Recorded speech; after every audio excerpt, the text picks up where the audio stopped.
Check out the testimony of this ex-warlock who used to practice witchcraft on Christians. My father's side was all witches and warlocks. We lived on witchcraft. We had a contract direct with the devil himself. My father, I remember when I was younger, like 8, 9 years old, I would see him go into the room to worship the devil, and I could feel the presence of the devil come into that room. And my father would worship and speak in tongues and demonic tongues and worship and put flowers and put candles and put water. At 7 o'clock at night to 5 in the morning, I was already going to demonic church. I was going to witchcraft church. I was being trained to be a warlock. I was being trained with witches that were in the religion for 30 years, 40 years, 50 years. They was training me to learn how to speak to principalities, spirits in the ground, the devil himself. You couldn't speak to the devil right away. You had to earn your right to speak to the devil. And my whole childhood was stolen. My whole childhood was worshiping the devil, going to demon church. I would go to demon church from 7 in the evening to 5 in the morning, being trained by witches and warlocks, colors, principle,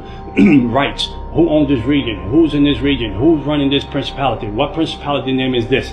I had how to channel powers. At the age of 13 years old, I was astral projecting my body. I would leave my body home and go to regions and go into the spirit realm and curse dark side, curse neighborhoods, put spirit of prostitution, spirit of drugs into the neighborhood, homosexual spirits here, demonic spirit here, spirit of murder, spirit of suicide. I know how to channel all those spirits into the neighborhood. At the age of 15, 16 years old, I was going into hospitals and putting death in ICU, death in one room, so this person couldn't die, because I wanted to be promoted with the devil, to move up that ranks, to be the biggest devil worshiper in New York City. I would go to 5 clubs or 5 lounges a night to look for people to recruit to the dark side. I would tell people their fortune. I would tell people their lives. I would tell people things that they did, things that was going to happen to them. That then they had no clue who I was. They didn't know who I was. I just had the demonic powers. I had a taste for blood.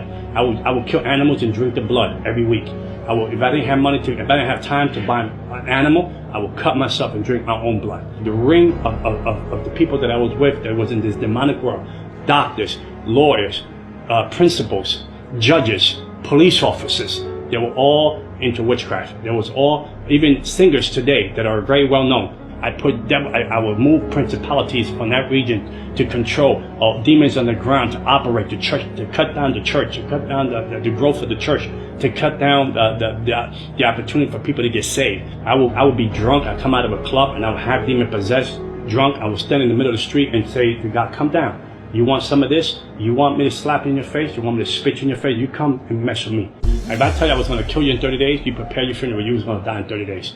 I don't care who you were. I don't care who you knew. I don't care what you call yourself. If you were Catholic and you say you were Christian and you say you were a believer, I was going to kill you. Unless you had a real relationship with Jesus Christ. And the lady that lived downstairs, she came up and she told me, my husband is cheating. I want you to kill the woman that he's cheating with. Put a witchcraft spell on her and kill her. How much you charge me? I said, well, come back. I'm going to speak to the devil, my daddy, and I'll let you know. Come back in a couple of days. So the lady came back. The devil told me what to buy. He said, buy a coffin box, buy 21 black candles, buy an image of the lady, put it in the box, to do the witchcraft, to kill this lady. So we were going to do her for 21 days. She was going to die.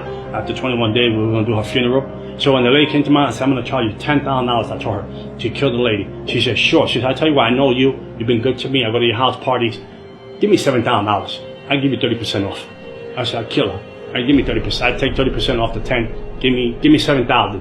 So when the lady was going to leave my house, she said, by the way, she's a Christian. She said, the lady's a Christian. I said, I'll kill her for free. I said, I don't need the money. I said, I'm going to kill her for free. I'm going to teach these Christians a lesson that they're going to learn. I'll kill her for free. I told her, I don't want your money. I'll kill her for free. So I did the voodoo thing. I did the witchcraft thing. And 21 days went by. The lady didn't die. A month went by. The lady didn't die. And I was like, wow, what's going on? I mean, my reputation's on line. So I called the devil, I called the demons that was signed. I increased the witchcraft. I increased the witchcraft. I doubled the witchcraft on it so she can die like overnight. Nothing was going on. Nothing was going on. I was home at night and the devil shows up. And I feel the presence of the devil comes into my house. And then the devil told me, we have to abort the plan of the lady that you want to kill. And I said, why we're going to abort the plan? My reputation on the line. I'm a witch. I'm a warlock. If I don't kill the lady, they're going to think that I don't have any powers. The devil said, you don't understand. The God that she serves said, don't leave her alone. Don't touch her. And I said, who's this God? She said, the God that she serves. So I was so angry. I said, no, but let's get one more week. Let's kill her. And he said, no, the God that she serves said, leave her alone. From the witchcraft that I did to the lady, she should have been dead in less than 21 days. We had a book in New York, in America, I was the third person to get this book that has symbols of the book, of different demons, of different principalities, of different way of killing people through witchcraft. And this book was no one had a copy of this book. You couldn't have a copy of this book unless the devil signed off on it. And I was the third person that received that book. And I would take symbols from that book and do witchcraft to people and put people make people lose their mind. I put witchcraft on people, make people get diseases out of nowhere. I put witchcraft on people, make people get leprosy. I put witchcraft on people, make people get cancer. I mean, I did witchcraft to people. I gave people miscarriages. I gave people abortions. I put people in hospital for surgeries that didn't even have to go surgeries. I did witchcraft so people can lose their minds. I put spirits of bipolar, schizophrenia. I put spirits of disease on people. I put suicide spirits on people. I'll be up all night long praying and talking to the devil. When Christians can't even pray for 1 hour. The spirit realm is more real than the natural realm. And we fail to see that. And whatever is not covered with Jesus Christ is an easy target to bring down. Like the atheists, I can kill them easily. They were easy to kill. The Jehovah's Witness were easy to destroy. Moment out of it was easy to destroy.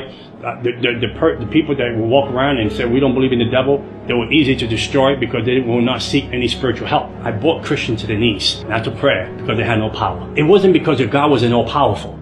Don't get me wrong. Because your God was all powerful, the vessel was weak. The vessel had no prayer life, the prayer had no fasting life, and they had no relationship with God. There was a form of godliness in the person, but no power. The person was weak. The person had nothing going. He had a Bible, he had the right suit on, she had the right dress on, but there was no connection with Jesus Christ because you was out of his will, you was out of his promises, and you was out of his divine purpose. And I had you, I own you, I had you as a slave.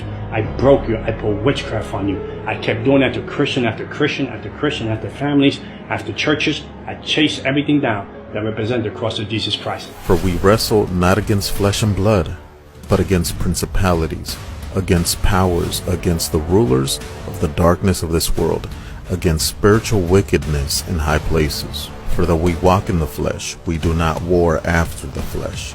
For the weapons of our warfare are not carnal, but mighty through God to the pulling down of strongholds. Therefore, put on the complete armor of God, so that you'll be able to resist and stand your ground in the evil day.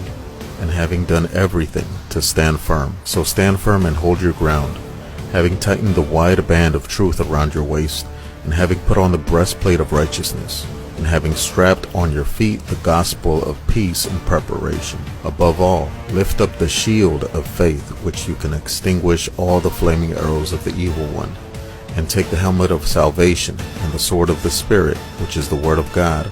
With all prayer and petition, pray at all times in the Spirit, and with this in view, stay alert with all perseverance and petition for all God's people.